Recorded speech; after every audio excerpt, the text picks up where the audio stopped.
anong shade yung may hint of orange? I'm fair but warm tone. Pink, orangey, or peach works best for me.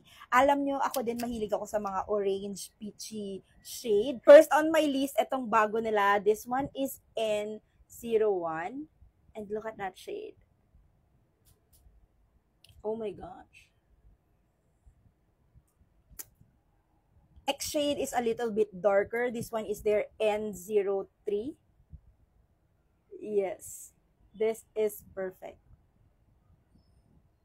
Now, the ultimate bestseller ng O2O, itong shade 13.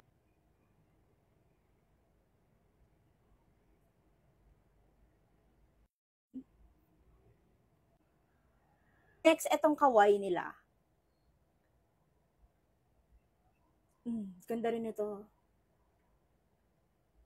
It's a little bit warmer. Kawaii. I don't know if meron pa sila nito or limited edition lang tong shade na to, pero again, ang hirap makahanap ng ganitong shades, di ba? Yes, ang hirap makahanap, pero again, si O2O meron sila. Kaya naman, girls, kung gusto mo to, ilalagay ko dyan sa yellow basket. Yun lang mga girls. Bye!